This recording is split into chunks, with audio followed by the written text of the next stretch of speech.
बिस्मिल्लाहिर्रहमानिर्रहीम। अस्सलाम वालेकुम डियर स्टूडेंट्स, मैं आपका teacher Mohammad Sadiq Friends Public School से। बेटा आज जो हमारा टॉपिक है वो है टेंसेस या ज़माने। Tenses has three kinds, first present tense ज़माना हाल, दूसरा पास्ट टेंस ज़माना माजी, तीसरा फ्यूचर टेंस ज़माना मुस्तकबिल। ये tenses is the second name of time. Tenses या ज़माने वक्त का दूसरा नाम है। इसकी बुनियादी तौर पर तीन अक़साम हैं। It has three kinds. Present tense मौजूदा ज़माना या ज़माना हाल, जो ज़माना चल रहा है ये मौजूदा ज़माना है। दूसरा है पास्ट टेंस, गुजरा हुआ ज़माना, यानी जो ज़माना या ज़माना है माजी, जो ज़माना गुजर गया है हम उसको कहते हैं पास्ट टेंस। तीसरा है बेटा फ्यूचर टेंस, आने वाला ज़माना या ज़माना है मुस्तकबिल, जो अभी ज़माना आएगा। आज हम जो पढ़ेंगे past indefinite tense, indefinite tense या सिंपल पास्ट टेंस, फेल माजी मुतलक। क्योंकि ये जमाना गुजर गया है लिहाजा हम पास्ट इंडेफिनिट टेंस से स्टार्ट कर रहे हैं। ये अब पास्ट इंडेफिनिट टेंस पढ़ रहे हैं। ये फेल माजी में किसी काम के करने या होने को जाहिर करता है, यानी किसी काम का करना या होना गुजरे हुए जमाने में पाया जाए उसको हम पास्ट इंडेफिनिट टेंस या पास्ट सिंपल टेंस कहते हैं। उर्दू में फेल माजी मुतलक कहते हैं। उर्दू में जो पहचान है, अगर उर्दू फिक्रा के आखिर में ता था, ती थी, ते थे वगैरह या सिर्फ अलिफ, छोटी ये, बड़ी ये वगैरह आ जाए तो हम इसको पास्ट इंडेफिनिट टेंस तस्वर करते हैं। ये हम टेंसेस इसलिए पढ़ते हैं ताकि हम जमाने के दरमियान फर्क मालूम कर सकें कि कोई काम कब वाक़या हुआ। We use tenses. For example इसकी जो फिर तीन अक़साम है, जो सेंटेंस होता है वो तीन किस्म का होता है। सिंपल सेंटेंस, उसके बाद नेगेटिव सेंटेंस, तीसरा जो है ना इंटरोगेटिव सेंटेंस।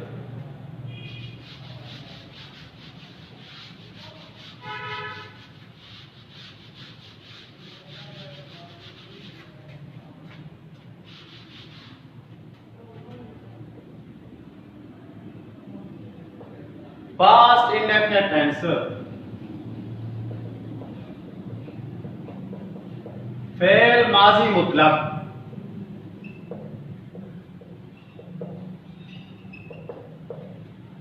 इसका जो सिंपल सेंटेंस होगा, इधर पास्ट इंडेफिनिट टेंस में हम दूसरी फॉर्म इस्तेमाल करते हैं। पास्ट इंडेफिनिट टेंस में हम दूसरी फॉर्म इस्तेमाल करते हैं। पहला है बेटा सिंपल सेंटेंस, सादा फिक्रा। अच्छा जी, पहले जो है ना उर्दू में जो पहले होता है, पहले वो फाइल होता है सिंपल सेंटेंस में, फिर मफऊल होता है, फिर जो है ना फेल होता है, यानी दाएं से बाएं जाना देखते हैं। और इंग्लिश में पहले लेफ्ट टू राइट देखते हैं। पहले सब्जेक्ट होगा, यानी फाइल, काम करने वाला। उसके बाद सब्जेक्ट के बाद वर्ब होगा, वर्ब फेल यानी काम। उसके बाद लास्ट पे ऑब्जेक्ट होगा, ऑब्जेक्ट के बाद फुल स्टॉप आएगा। ऑब्जेक्ट को उर्दू में मफऊल कहते हैं। फाइल होता है काम करने वाला, और फेल होता है वो काम होता है, और मफऊल जिस पर काम वाक़े हो।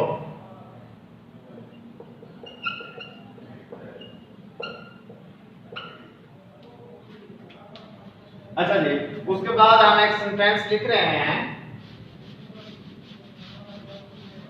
ये टेंस हम इसलिए भी पढ़ते हैं ताकि हमें इंग्लिश की जो ट्रांसलेशन करते हैं उसमें भी हमारी इंग्लिश की उर्दू में जो ट्रांसलेशन करते हैं वो वहां भी हमारी मदद करते हैं।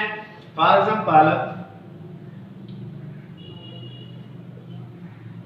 वो खत लिखता है, लिखता था, सॉरी पास्ट है।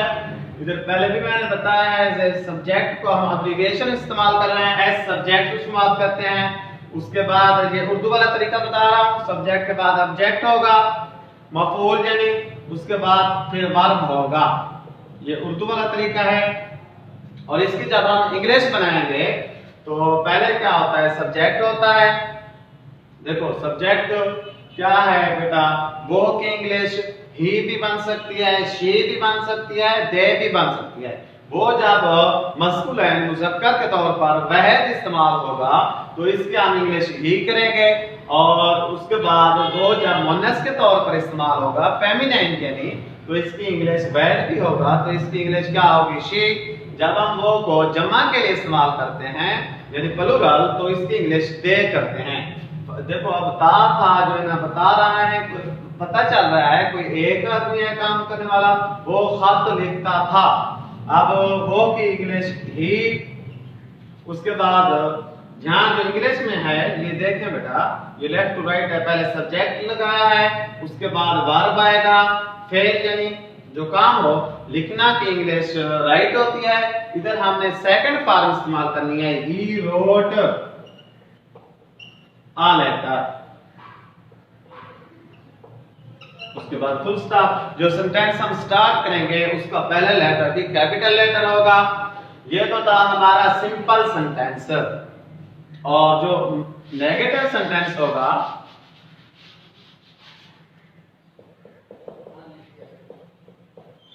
नेगेटिव सेंटेंस,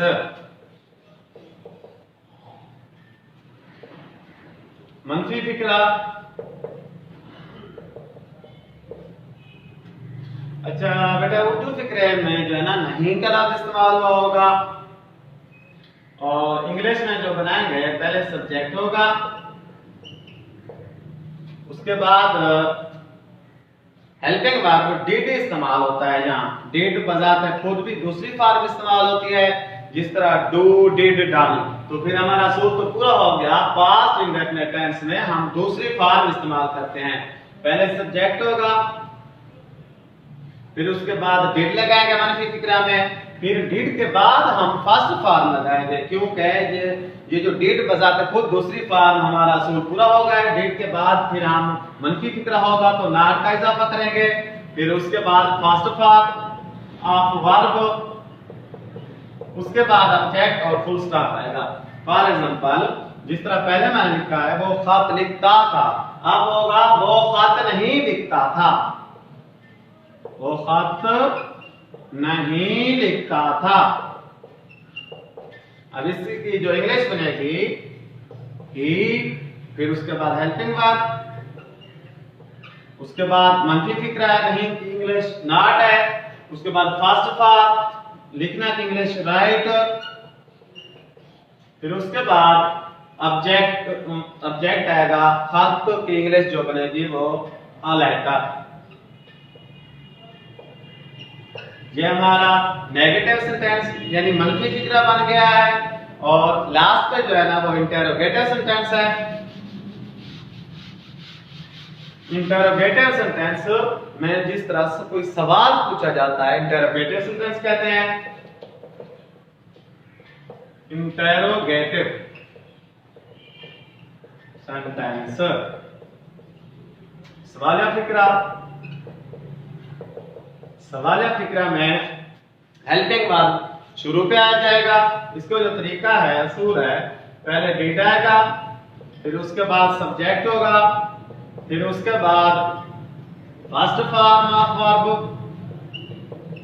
उसके बाद लास्ट पे ऑब्जेक्ट होगा, और आखिर में जो ना फुल स्टॉप नहीं लगाएंगे बल्कि क्वेश्चन मार्क होगा। फॉर एग्जांपल, क्या वो खत लिखता था?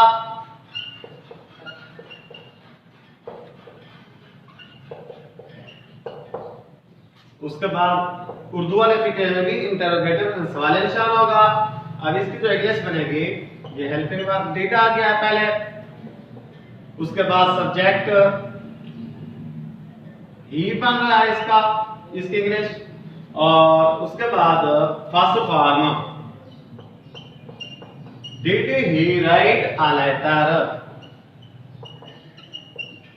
सवाल निशान आएगा लास्ट पे। ये जो राइट इस्तेमाल हुआ है यहाँ, ये मेन वर्ब के तौर पर इस्तेमाल हुआ है, और डिड जो इस्तेमाल हुआ है ये हेल्पिंग वर्ब के तौर पर इस्तेमाल हुआ है यहाँ। और अब जो है ना, हम अपनी टेक्स्ट बुक पे जो पास्ट इंडेफिनिट टेंस हमने पढ़ा है क्लास 6 इंग्लिश, आप टेक्स्ट बुक पे जरा इसको इनको देखते हैं।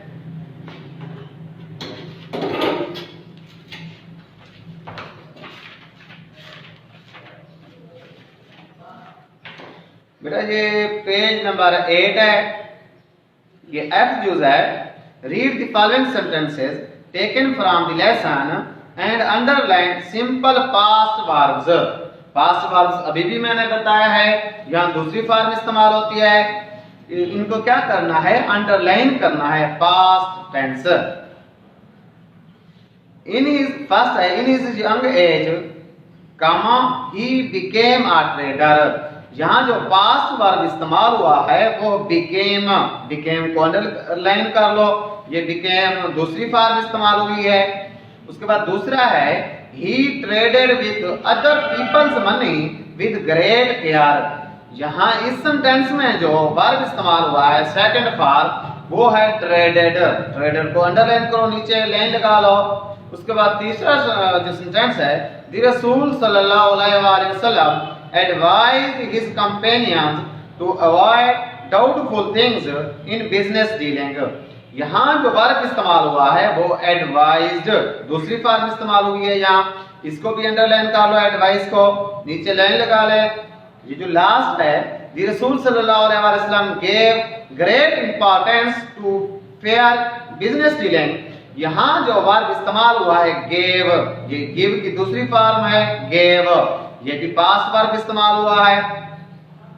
उसके बाद ये जी यूज है, use simple past verbs to complete the sentences. इसके बेटे जो फर्स्ट है वो है आई डैश यानी खाली जगह आसने लास्ट नाइट, ब्रैकेट के अंदर सी वर्ब दिया हुआ है जो खाली जगह आई के बाद इस्तेमाल हुई है। यहाँ सी की दूसरी फॉर्म सा होती है, यहाँ दूसरी फॉर्म लगाएंगे, पास्ट वर्ब बन जाएगा आई सा आसने लास्ट नाइट। दूसरी जो खाली जगह है शी डैश यानी खाली जगह लेट यस्टरडे, ब्रैकेट के अंदर कम वर्ब आया हुआ है, हमने पास्ट वर्ब बनाना है, कम चूंकि पहली फॉर्म है इसकी दूसरी फॉर्म बनेगी केम। शी डैश लेट यस्टरडे, खाली जगह पे आएगा केम। उसके बाद तीसरी खाली जगह है दे डैश यानी खाली जगह for a walk on Sunday, bracket में जो वर्ब दिया हुआ है गो फर्स्ट फॉर्म दी हुई है, यहाँ पास्ट वर्ब बनाना है, फर्स्ट फॉर्म से दूसरी फॉर्म बनानी है, गो की दूसरी फॉर्म वेंट होगी। उसके बाद चौथी खाली जगह है वी डैश यानी खाली जगह फुटबॉल लास्ट वीक, ब्रैकेट के अंदर प्ले इस्तेमाल हुआ है, ये फर्स्ट फॉर्म है, इसकी दूसरी फॉर्म बनानी है प्लेड।